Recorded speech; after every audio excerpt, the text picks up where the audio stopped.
Pernahkah kamu merasa ada sesuatu yang aneh, tapi kamu nggak bisa menjelaskan apa yang salah? Seperti ada mata yang mengawasi dari kegelapan, tapi saat menoleh, kosong. Di Denpasar, ada sebuah warung takjil yang setiap Ramadan selalu ramai. Letaknya strategis di pinggir jalan, dekat dengan masjid besar. Setiap sore menjelang maghrib, orang-orang antre membeli kolak, gorengan, dan es buah di sana. Tapi ada yang ganjil. Orang-orang yang makan takjil dari warung itu sering mengalami mimpi buruk. Dalam tidurnya, mereka melihat sosok hitam bertaring panjang menatap mereka dari sudut kamar. Ada juga yang mendengar suara bisikan saat terlelap, suara yang samar, memanggil nama mereka. Awalnya, warga menganggap ini cuma kebetulan. Tapi kejadian aneh mulai bertambah. Seorang ibu yang membeli takjil di sana tiba-tiba jatuh sakit. Malamnya, suaminya terbangun dan melihat istrinya duduk di kasur, wajahnya pucat, matanya kosong, dan mulutnya bergerak seperti mengunyah, tapi dia tidak sedang makan apapun. Tak sampai di situ, beberapa orang yang sering membeli di warung itu mulai menghilang. Beberapa ditemukan di sawah, berjalan tanpa arah seperti orang linglung. Ada juga yang ditemukan tewas dengan tubuh membiru, seperti kehabisan darah. Tapi yang paling menyeramkan adalah cerita dari seorang bocah kecil bernama Dika. Malam itu, Dika terbangun karena mendengar suara ketukan di jendela kamarnya. Perlahan, dia mendekat dan melihat sesuatu yang membuatnya menjerit ketakutan. Di luar jendela, ada sosok perempuan dengan tubuh kurus kering, matanya hitam pekat, dan mulutnya menganga lebar, seperti ingin menelannya hidup-hidup. Siapa sebenarnya pemilik warung takjil ini? Dan kenapa setiap orang yang makan di sana mengalami kejadian mengerikan? Dika menjerit sekencang-kencangnya. Orang tuanya terbangun dan langsung menghampirinya. Saat mereka membuka jendela, tidak ada siapa-siapa di luar. Hanya pekarangan rumah yang sepi, diterangi lampu jalan yang redup. Ibunya mencoba menenangkan Dika yang ketakutan. Tapi bocah itu terus menangis dan mengatakan bahwa perempuan bermata hitam itu masih ada di luar, mengintip dari balik pohon mangga di halaman rumah mereka. Keesokan harinya, warga mulai membicarakan kejadian aneh yang menimpa Dika. Semakin banyak orang yang mulai menghubungkan warung takjil itu dengan kejadian mistis yang belakangan terjadi. Seorang pemuda bernama Made, yang bekerja sebagai tukang parkir di dekat warung, akhirnya angkat bicara. Dengan suara pelan, ia bercerita bahwa setiap malam, setelah warung tutup, ia sering melihat pemilik warung, seorang perempuan paruh baya bernama Busari, keluar membawa sesuatu yang terbungkus kain putih. Made penasaran, tapi rasa takutnya lebih besar, jadi ia tak pernah berani bertanya. Namun, malam itu, keberaniannya terkumpul. Made diam-diam mengikuti Busari dari kejauhan. Ia melihat perempuan itu berjalan ke arah sebuah gang sempit di belakang warung. Di sana, ia melihat sesuatu yang membuat bulu kuduknya berdiri. Di pojok gang, tepat di samping tempat pembuangan sampah, Busari meletakkan bungkusan kain putih tadi di atas sebuah sesajen yang sudah tertata rapi, ada bunga kenanga, dupa yang masih menyala, dan semangkuk darah segar. Made menahan napas, tidak berani bergerak. Dari dalam gelap, samar-samar terdengar suara geraman rendah, seperti suara binatang liar yang lapar. Busari berlutut di depan sesajen itu, lalu dengan suara pelan ia berkata, "Suguhannya sudah aku siapkan, jangan ganggu aku. Aku ingin daganganku laris, dan aku ingin hidup lebih lama." Seketika angin kencang berhembus, membuat tubuh Made merinding. Dari bayangan gelap di sudut gang, sesosok makhluk tinggi dengan mata merah mulai muncul perlahan. Made membekap mulutnya sendiri, berusaha menahan teriakan. Apa yang baru saja ia lihat bukan lagi manusia? Malam itu, Made berlari sekencang mungkin, meninggalkan tempat terkutuk itu. Tapi sejak saat itu, hidupnya tak pernah lagi sama. Setelah malam mengerikan itu, Made tidak bisa tidur dengan tenang. Setiap kali ia memejamkan mata, bayangan makhluk bermata merah itu selalu muncul dalam mimpinya. Suaranya mendengus, kasar, seperti hembusan napas dari sesuatu yang bukan manusia. Keesokan paginya, Made mencoba bersikap normal. Ia kembali bekerja sebagai tukang parkir di dekat warung takjil Busari. Tapi ada sesuatu yang berbeda. Busari menatapnya lama, seolah tahu bahwa Made telah melihat sesuatu yang tidak seharusnya. "Kenapa, Made? Kok kelihatan pucat?" tanya Busari dengan senyum tipis. Made menelan ludah. "Nggak apa-apa, Bu. Cuma kurang tidur." Busari tidak berkata apa-apa lagi. Tapi sebelum masuk ke dalam warung, ia sempat berbisik pelan, "Kalau tahu sesuatu yang bukan urusanmu, lebih baik diam." Jantung Made berdegup kencang. Ia tahu, Busari menyadari kalau ia telah mengintip ritual sesajen tadi malam. Hari itu, suasana warung lebih ramai dari biasanya. Pelanggan terus berdatangan, membeli takjil seolah tak ada yang mencurigakan. Tapi satu hal yang aneh, Made melihat beberapa orang yang membeli takjil tampak linglung setelah makan. Ada yang tiba-tiba bicara sendiri, ada yang mendadak menangis tanpa alasan, dan ada yang mendadak kejang-kejang di tempat. Seorang pelanggan, seorang bapak tua, tiba-tiba menjatuhkan es buahnya. Matanya menatap kosong ke langit, tubuhnya gemetar. Dengan suara bergetar, ia berbisik pelan. Dia ada di sini, dia lapar, dia menginginkan kita. Orang-orang di sekitar terdiam, merinding mendengar kata-kata bapak itu. Sementara itu, Made semakin yakin ada sesuatu yang salah dengan warung Busari. Ia memutuskan untuk menyelidiki lebih jauh. Malam itu, setelah warung tutup, ia bersembunyi di seberang jalan, menunggu apa yang akan terjadi. Tak lama kemudian, Busari keluar lagi dari warungnya, membawa sesajen yang sama seperti malam sebelumnya. Kali ini, ia berjalan ke arah pantai yang sepi, di mana hanya ada deburan ombak dan angin malam yang dingin menusuk tulang. Made mengikuti dari kejauhan, tapi tiba-tiba langkahnya terhenti. Di pasir pantai yang basah, ada jejak kaki besar, bukan jejak manusia, tapi sesuatu yang lebih besar, dengan bentuk yang aneh, seolah berkuku panjang dan tajam. Dan yang lebih mengerikan, jejak itu tidak hanya satu. Mereka tidak sendirian di pantai itu. Made berdiri mematung, menatap jejak kaki aneh yang membekas di pasir. Jejak itu panjang, besar, dengan cekungan dalam seperti cakaran. Tapi yang paling membuat bulu kuduknya berdiri adalah, jejak itu tidak hanya satu. Ada lebih dari satu makhluk yang berjalan di sini. Busari tetap melangkah, seolah tak peduli dengan apapun. Sampai akhirnya, ia berhenti di sebuah batu karang besar yang menjorok ke laut. Di sanalah ia meletakkan sesajen. Dupa yang ia bawa mulai mengepulkan asap tipis, terbawa angin malam. Made menahan napas, mengintip dari balik semak-semak. Lalu, ia mendengar suara itu. Suara berat, kasar, seolah keluar dari tenggorokan sesuatu yang bukan manusia. Suara itu bergema dari arah laut, diiringi angin yang tiba-tiba bertiup kencang. Janjimu sudah waktunya ditepati. Busari gemetar. Ia berlutut di depan batu karang, suaranya bergetar saat berbicara, Aku sudah memberi sesajen. Tolong jangan ambil aku, tolong, kasih aku waktu. Angin semakin kencang. Ombak mendadak bergulung tinggi, menghantam batu karang dengan keras. Dari kegelapan laut, muncul sesuatu. Sepasang mata merah menyala menatap dari kejauhan. Samar-samar, terlihat sosok tinggi berbulu hitam, dengan kuku panjang yang menancap di pasir. Makhluk itu menggeram pelan, lalu melangkah maju. Busari menangis ketakutan. Ia meratap, membungkuk, mencium tanah. Aku akan berikan lebih banyak jiwa, tapi tolong, jangan ambil aku sekarang. Made hampir berteriak, tapi ia menahan dirinya. Jantungnya berdegup kencang. Tiba-tiba, makhluk itu mengangkat tangannya. Angin berputar di sekitar Busari, dan sesuatu yang tak terlihat seolah mencengkeramnya. Ia menggeliat, mulutnya terbuka lebar, tapi tak ada suara yang keluar. Lalu, seperti ada kekuatan yang tak kasat mata, tubuh Busari terlempar ke belakang, menghantam pasir. 3 hari? Jika tidak, kau yang akan kami ambil. Suara itu bergema keras di udara, sebelum akhirnya angin mereda dan laut kembali tenang. Makhluk itu menghilang ke dalam bayangan malam. Busari terduduk lemas, wajahnya penuh ketakutan. Ia mengusap wajahnya, lalu berlari kembali ke arah warungnya.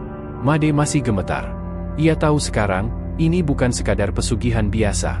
Ini adalah perjanjian dengan sesuatu yang tak boleh dilanggar. Dan kini, waktunya hampir habis. Malam itu, Made pulang dengan tubuh gemetar. Apa yang baru saja ia lihat bukanlah sesuatu yang bisa dijelaskan dengan logika. Warung takjil Busari bukan sekadar tempat berjualan makanan, ada sesuatu yang lebih gelap, lebih mengerikan di baliknya. Dan yang paling menakutkan, Busari hanya punya 3 hari sebelum makhluk itu menagih janjinya. Keesokan harinya, warung takjil Busari lebih ramai dari biasanya. Seolah tak terjadi apa-apa, perempuan itu tetap melayani pelanggan dengan senyum ramah. Tapi jika diperhatikan lebih dekat, wajahnya lebih pucat dari sebelumnya. Matanya sembab, seakan habis menangis semalaman. Made tidak berani mendekati warung itu, tapi ia terus mengamati dari kejauhan. Hingga sore hari, terjadi sesuatu yang membuat seluruh warga geger. Seorang pelanggan yang baru saja membeli takjil dari Busari tiba-tiba tersungkur di depan warung. Mulutnya berbusa, tubuhnya kejang-kejang, dan matanya melotot ketakutan. Warga yang melihat langsung berusaha menolong, tapi tak ada yang bisa dilakukan. Sebelum akhirnya tubuhnya terdiam kaku, orang itu sempat berbisik lirih, "Dia datang, dia ada di sini." Lalu, ia menghembuskan napas terakhirnya. Orang-orang langsung panik. Beberapa mencoba membangunkan pria itu, tapi tubuhnya sudah dingin. Seorang ibu menangis histeris, meminta pertolongan. Di tengah kekacauan itu, Made melihat sesuatu yang membuat bulu kuduknya meremang. Busari tersenyum. Tapi senyum itu bukan senyum lega atau ramah, melainkan senyum yang dingin dan kosong. Ia berdiri di depan warungnya, memperhatikan mayat pria itu dengan ekspresi aneh, seolah lega, tapi juga penuh ketakutan. Kemudian, tanpa berkata apa-apa, Busari mundur perlahan, lalu masuk ke dalam warung dan menutup pintunya. Made merasa ada yang tidak beres. Apakah ini yang Busari maksud semalam? Apakah ia baru saja memberikan jiwa untuk menggantikan dirinya? Tapi jika benar begitu, apakah satu jiwa sudah cukup? Ataukah makhluk itu masih lapar, dan butuh lebih banyak korban sebelum 3 hari berakhir? Kematian pria di depan warung Busari membuat warga geger. Orang-orang mulai berbisik, curiga ada yang tidak beres dengan tempat itu.